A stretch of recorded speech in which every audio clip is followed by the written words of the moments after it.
Ma maman était à tous mes événements sportifs. Disons que je jouais au football, ok? Ma mère était sur la touche. Et si le jeu sur le terrain commençait à aller d'un côté, ma mère me criait dessus. Marc, bouge-toi, bouge-toi! J'étais là, oh mon Dieu. Et on se rassemble avec les autres gars de l'équipe et ils disent, Marc, est-ce que c'est ta mère? Je réponds, non, je l'ai jamais vue de ma vie. Le plus beau cadeau que ma mère m'a donné. Elle croyait en moi.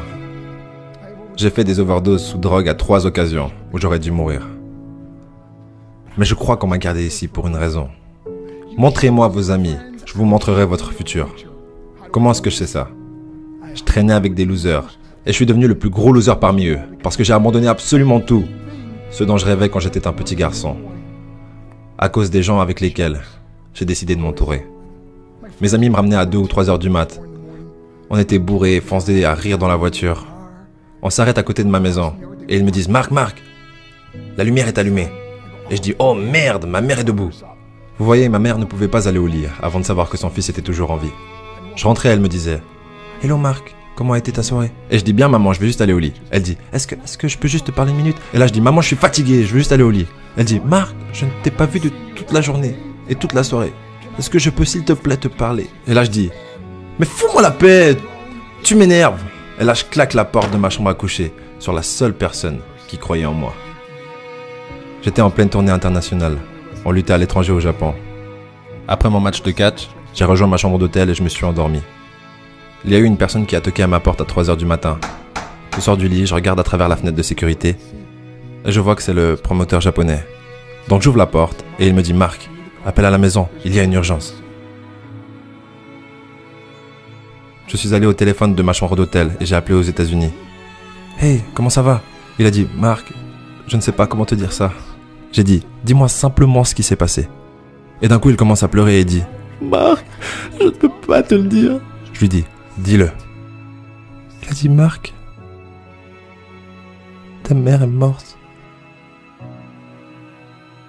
J'ai posé le téléphone, j'ai couru pour sortir de ma chambre d'hôtel. J'ai pris l'ascenseur jusqu'à l'entrée. Et quand les portes sont ouvertes, j'ai juste couru dans la rue. Je veux dire, il n'y avait pas de voiture, il n'y avait pas de gens, c'était 3 heures du matin. Et je marchais au milieu de la rue, à Hiroshima, au Japon. Et je me rappelle regarder en l'air en disant « Maman, je suis tellement désolé. » J'ai pris l'avion pour ses funérailles. J'étais tellement nerveux de devoir marcher jusqu'à son cercueil, alors je suis resté dans le fond. Et je continuais à regarder à distance, et je n'arrêtais pas de penser « Maman, s'il te plaît, réveille-toi. S'il te plaît, lève-toi. » Et j'ai finalement eu le courage de marcher jusqu'à elle. Et en me rapprochant, je peux voir ma mère pour la première fois. Je veux dire, elle était tellement belle. Elle était habillée en blanc. Elle ressemblait à un ange. Je me suis juste tenu en dessus d'elle. J'ai dit, maman, tu es mon héros. Tout ce que je suis, tout ce que j'espérais devenir, c'est grâce à toi.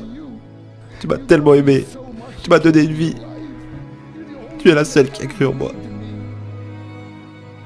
Comment lui retourner tout ça? En me bourrant la gueule? En me défonçant? En devenant stupide? En sortant avec des losers? Pourquoi? La seule chose qu'elle voulait faire, c'était parler avec moi. J'aimerais tellement pouvoir te parler maintenant, maman. J'aimerais tellement que tu puisses voir ce que je fais. Pourquoi n'ai-je pas pu être un meilleur fils? Nous sommes définis par nos choix. Mais si vous vous entourez de gens qui prennent des drogues, de l'alcool et des pilules, c'est un chemin sans issue. Je ne suis pas ici pour vous faire la morale. Je suis ici pour vous dire que j'ai vécu cette vie. Et ça mène au cœur brisé, aux relations brisées, aux rêves brisés et à la mort.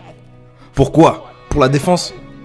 Si vous avez un père ou une mère, quand vous rentrez à la maison, dites à maman que vous l'aimez.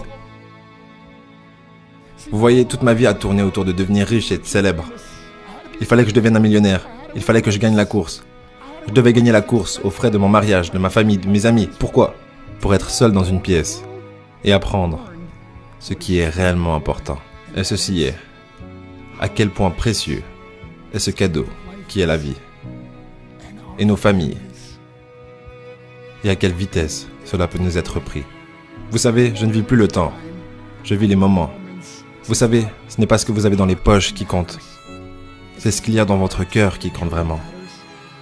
L'amour. L'amour est juste un mot. Jusqu'à ce que quelqu'un vienne et lui donne du sens. Vous,